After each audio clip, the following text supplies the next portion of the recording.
자, 오늘 같이 나눌 하나님의 말씀은 사도행전 1장 8절 말씀입니다. 시작. 오직 성령이 너에게 임하시면 너희가 권능을 받고 예루살렘과 온 유다와 사마리아와 땅끝까지 이르러 내 증인이 되리라 하시니라. 아멘. 자, 이 새벽에 기도의 자리에 오신 여러분들을 환영하고 축복합니다. 지금 밖에는 또 많은 비가 내리고 있는데요. 이것이 성령의 단비가 되어서 메마른 저희 심령을 다 적시고 성령 충만, 은혜 충만한 시간이 되시길 간절히 바랍니다. 그래서 기도의 문이 열려서 정말 하나님 앞에 은혜와 평강을 받는 귀한 시간이 되고 여러분의 기도에 응답받는 시간이 되길 바랍니다. 자, 오늘의 설교의 제목은 지상명령 어떻게 수행할 것인가입니다. 지상명령 어떻게 수행할 것인가. 여러분 혹시 부모님이나 사랑하는 사람의 마지막 유언을 듣게 된다면 어떻게 해서든지 그것을 지키려고 하지 않으시겠습니까? 그런 것은 다 인지상정인 것 같습니다. 오늘 지금 밖에 비가 오는데 시골 같으면 아마 개구리 소리가 많이 들릴 텐데요. 청개구리도 부모님의 유언을 지키고 그렇게 비 올 때마다 많이 운다고 하지 않습니까? 그 내용 다 아시죠? 네. 오늘 이 본문 말씀이 마치 주님의 마지막 유언과 같은 말씀이기에 우리의 귀를 더 기울여야 할 필요가 있을 것 같습니다. 지난 주일 저녁 예배 시간에 제가 마태복음 28장 18절부터 20절에 지상명령을 주제로 나의 주업을 소개합니다 라는 제목으로 설교를 하였습니다. 하나님께서 큰 은혜를 베풀어 주신 시간이었고 특별히 말씀 전하는 제가 더 큰 은혜를 받는 귀한 시간이 되었습니다. 주님을 찬양합니다. 잠시 정리를 해보면 지상명령이라고 함은 더할 수 없이 높은 위치의 최상의 최고의 명령을 뜻하는 것입니다. 즉 성경에서 기록된 예수님의 수많은 명령들 말씀들이 있지만 그 중에서도 그 중요성이나 가치에 있어서 최상 또는 최고의 명령이라는 뜻입니다.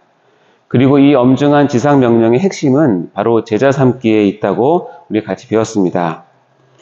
우리가 이제 하나님을 진심으로 사랑하며 주님께서 명령하신 지상명령을 순종하며 수행하려는 마음이 우리 가운데 흘러넘쳐서 자원하는 마음으로 무엇인가를 하려고 할 때 우리는 잠시 멈춰서 그러면 어떻게 하지? 라고 한번 생각해 보아야 합니다. 그러면 이 제자 삼기에 해당하는 구체적인 행동 지침이 무엇일까 이렇게 궁금하지 않을 수 없습니다. 그래서 오늘 이 시간에는 지상명령을 제대로 수행하기 위한 하나님의 지침과 같은 말씀을 상고하고 그 교훈을 받고자 합니다. 먼저 본문을 다시 한번 읽어볼까요? 사도행전 1장 8절 시작. 오직 성령이 너에게 임하시면 너희가 권능을 받고 예루살렘과 온 유대와 사마리아와 땅끝까지 이르러 내 증인이 되리라 하시니라. 아멘. 이 본문은 예수님이 십자가에서 죽으심과 그리고 부활하신 이후에 40일간 제자들과 많은 사람들에게 예수님 자신의 부활을 이렇게 증거하시면서 이 땅에서의 마지막 사역을 감당하시는 예수님의 모습을 기록하고 있습니다. 특별히 오늘 읽은 이 본문은 예수님의 승천 직전에 있었던 사건으로 마치 유언과 같은 말씀이기도 하고요. 그리고 이 본문의 말씀, 앞뒤의 말씀을 본다면 이 본문의 중요성을 두 가지로 한번 생각해 볼 수 있습니다. 첫 번째는 이 본문은 제자들의 주관심을 바르게 교정해 주시는 말씀입니다. 먼저 본문의 앞절인 사도행전 1장 6절 7절 말씀을 한번 같이 보도록 하겠습니다. 시작. 그들이 모였을 때에 예수께 여쭈어 이르되 주께서 이스라엘 나라를 회복하심이 이때니까 하니 이르시되 때와 시기는 아버지께서 자기의 권한에 두셨으니 너희가 알 바 아니요. 자, 이 말씀을 보면 제자들은 메시아이신 예수님께서 이스라엘을 언제 회복시킬지에 대한 그 시기가 굉장히 궁금했던 것 같습니다. 지금이 바로 그때, 즉 메시아가 외부 세력을 다 물리치고 온전한 이스라엘의 독립과 회복, 그리고 메시아 통치 시대가 바로 지금 시작하는 것인지에 대한 질문입니다. 이때 예수님께서는 이런 지하에 제자들의 쓸데없는 관심 두기를 잘라내십니다. 한마디로 표현하십니다. 너희 알 바 아니요 라고 이렇게 말씀하시죠. 그리고 바로 이어서 본문 8절을 말씀하시면서 제자들에게 지금 너희가 마땅히 관심을 가져야 할 것을 제시를 하십니다. 그러면서 제자들의 어긋난 주관심을 바르게 교정해 주시는 것이 오늘 본문 말씀입니다. 그리고 두 번째, 이 본문의 중요성은 뭐냐면 예수님의 지상에서의 마지막 말씀이라는 것입니다. 그러면서 사도행전 1장 9절의 말씀을 보면 1장 9절 읽어보겠습니다. 시작. 이 말씀을 마치시고 그들이 보는 데 올려 가시니 구름이 그를 가리어 보이지 않게 하더라. 사도행전 1장 9절 말씀을 보면 이 말씀을 마치시고 그들이 보는 가운데서 올려갔다. 즉 승천했다라고 묘사한 구절입니다. 마치 본문 8절은 유언과 같은 예수님의 지상명령에서의 마지막 말씀으로 마태복음에서 기록한 지상명령의 구체적인 수행 방침으로 제자들에게 신신당부하시는 말씀임을 우리가 알 수 있습니다. 이렇듯이 사도행전 1장 8절 이 지상명령을 하신 8절은 지상명령을 하신 예수님께서 이 땅에서 마지막으로 제자들에게 그 지상명령을 어떻게 이루어야 할지에 대한 금과 옥조와 같은 말씀인 것입니다. 자, 그러면 본문으로 들어가서 그럼 지상명령 우리가 어떻게 수행할 것인가? 이 본문을 통해서 세 가지의 우리의 행동 지침 그리고 교훈을 우리가 얻을 수 있는데요. 이를 잘 숙지하시고 마음에 깊이 새기시길 바랍니다. 먼저 첫 번째, 먼저 성령의 임하심과 권능을 받아야 한다라고 이야기하고 있습니다. 우리 본문인 1장 8절에 앞쪽을 보면 이렇게 되어 있습니다. 같이 읽어보겠습니다. 시작. 오직 성령이 너에게 임하시면 너희가 권능을 받고 라고 되어 있습니다. 주님께서 명하신 사역, 즉 제자 삼기를 통한 지상명령을 잘 감당하기 위한 전제 조건을 이 말씀에서 제시하고 있습니다. 이 말씀을 원문에 더 충실하게 해석을 하면 이렇게 우리가 풀어 해석할 수 있는데요. 너희가 바로 알아야 할 것은 이것인데 그것은 바로 권능을 받아야 한다라는 말씀입니다. 이 권능은 여러분 다 아시겠지만 헬라어로 dynamis이고요. 우리가 흔히 쓰는 말로 다이나마이트의 어원이 되는 말입니다. 빵 하고 터지고 힘을 내는 그런 권능이죠. 즉 이 dynamis는 성령님의 권능 또는 예수님의 권능을 표현할 때 주로 나오는 단어입니다. 근데 여기 보면 아까 앞에서 얘기했던 제자들이 이게 언제 예수님의 나라가 하나님 나라가 임하실 것인가에 대한 엉뚱한 관심을 갖고 있을 때 이런 지하에 그것을 교정하시면서 그러면서 바로 하시는 말씀이 뭐냐면 너희들이 지금 바로 알아야 할 것은 무엇이냐면 너희가 반드시 권능을 받아야 돼 라고 말씀하시는 것입니다. 즉 하나님의 일은 그리고 사역은 제자 삼기는 너희의 힘이 아니라 외부로부터 주어지는 권능이 반드시 전제되어야 한다는 것을 밝히는 말씀입니다. 즉 그러면 이 권능의 출처는 무엇입니까? 바로 이 본문에서 얘기하고 있는데 본문에서는 그 출처를 분명히 밝히면서 그 권능은 바로 성령이 우리에게 임하실 때만이 받을 수 있음을 말씀하고 있습니다. 이것은 하나님의 사역자들에게는 평생 마음에 새겨야 할 원칙인 것입니다. 우리 중에 그 누구라도 성령님께서 임하셔서 주시는 그 권능을 받는 일이 없이 하나님의 사역, 즉 지상명령을 수행할 수 있는 사람은 아무도 없음을 여기서 분명히 밝히고 있는 것입니다. 사도 바울은 이렇게 고백하고 있습니다. 고린도전서 2장 4절에 보면 내 말과 내 전도함이 설득력 있는 지혜의 말로 하지 아니하고 다만 성령이 나타나심과 능력으로 하여 라고 하면서 사도 바울의 그 전도함과 그 능력 행함 그 모든 것이 성령으로부터 왔음을 고백을 하고 있습니다. 이 자리에 모인 여러분들은 모두 성령님께서 임하시어서 그분이 주시는 권능을 힘입어 지상명령을 수행하는 그리고 순종하시는 성도님들 되시기를 간절히 기원합니다. 자, 두 번째 교훈입니다. 주님이 보내시는 곳이 바로 나의 현장이다 라는 믿음을 가져야 한다는 것입니다. 우리 사도행전 1장 8절 본문 말씀에 우리의 중간 부분을 볼까요? 중간 부분 예루살렘과 시작 예루살렘과 온 유대와 사마리아와 땅끝까지 이르러 라고 되어 있습니다. 이 구절은 분명히 우리의 사역 현장에 대한 장소를 명시한 구절이기도 합니다. 하지만 이 구절은 굉장히 중요한데요. 이 말씀은 구약의 예언의 성취이기도 합니다. 메시아 예언에 대한 구절인데요. 이사야서 49장 6절에 제가 말씀 읽겠습니다. 그가 이르시되 내가 나의 종이 되어 야곱의 지파들을 일으키며 이스라엘 중에 보존된 자를 돌아오게 할 것은 매우 쉬운 일이라. 내가 또 너를 이방의 빛으로 삼아 나의 구원을 베풀어 땅끝까지 이르게 하리라 라고 하는 메시아 사역이 유다를 넘어서 전 세계, 온 우주에 펼치게 될 것을 예언한 그 구절인데요. 그 구절의 그 예언이 바로 사도행전 1장 8절에 이렇게 이루어진 것을 우리가 알 수 있습니다. 또한 이 구절은 장소를 예루살렘, 온 유다, 사마리아, 땅끝과 같이 점층법으로 이렇게 표현한 구절입니다.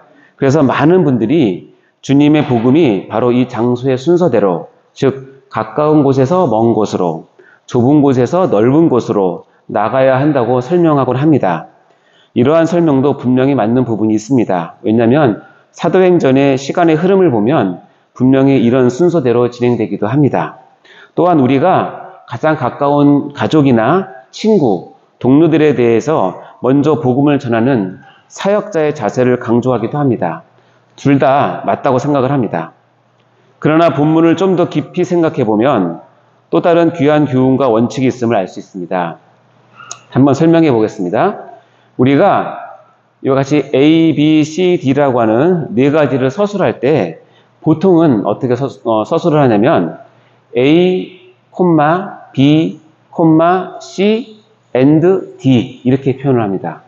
그건 우리나라 용법도 그렇고 영어도 그렇고 헬라어도 그렇습니다.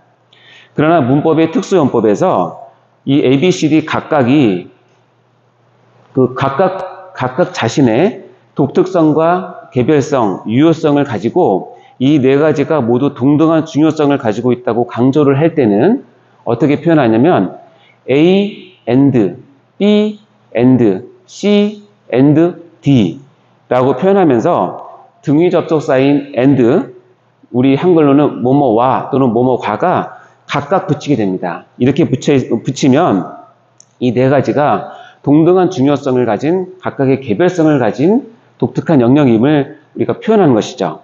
그런데 오늘 본문은 헬라어 원문에서 영어의 and에 해당하는 등위 접속사인 카이라고 하는 것이 있는데 이것이 각각 붙어 있음을 우리가 볼 수 있습니다. 즉 다시 얘기하면 예루살렘, 카이, 온 유대, 카이, 사마리아, 카이, 땅끝. 이것은 무슨 뜻일까요?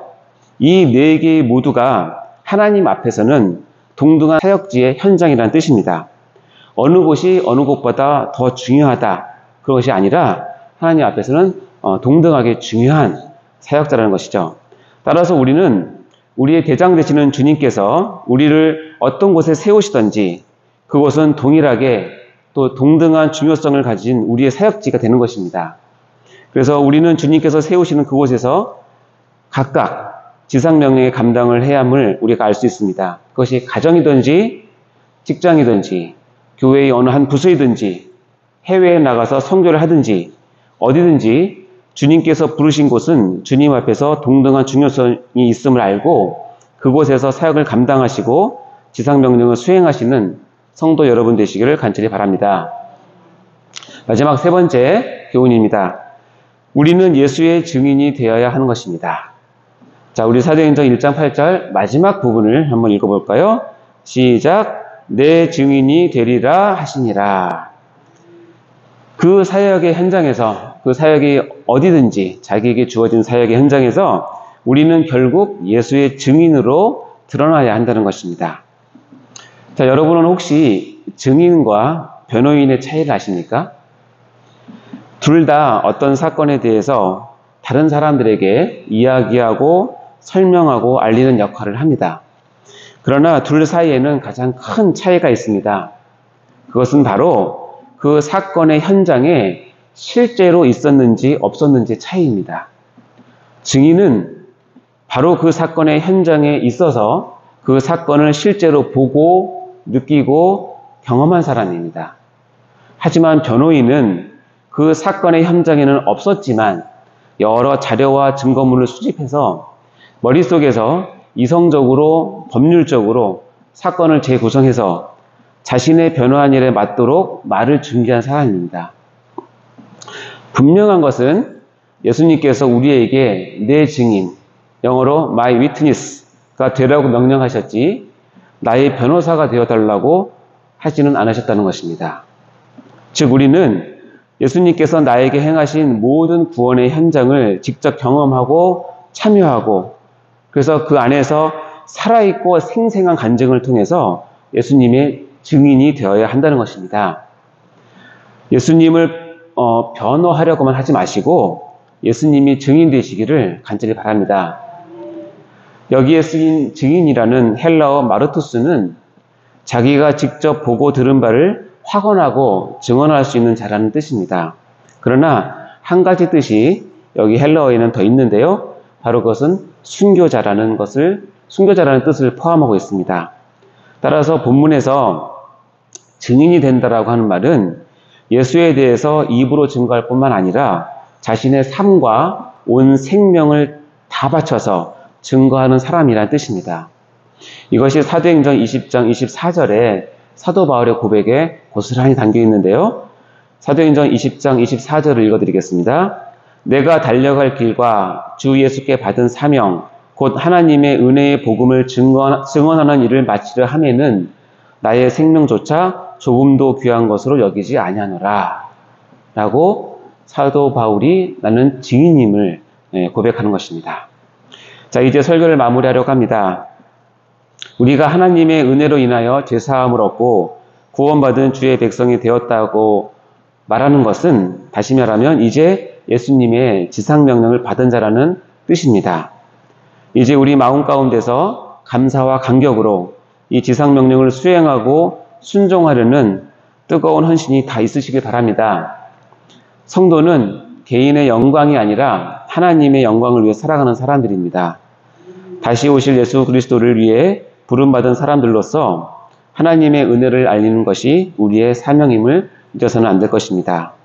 그리고 이 사명을 감당할 때 오늘 배운 이 세 가지 교훈을 마음 깊이 새기시고 평생 주님의 지상명령을 충실하게 수행해 나가시는 그래서 하나님의 심판대 앞에서 착하고 충성된 종으로 인정받고 축복받는 성도 여러분 다 되시기를 주님의 이름으로 간절히 축원드립니다.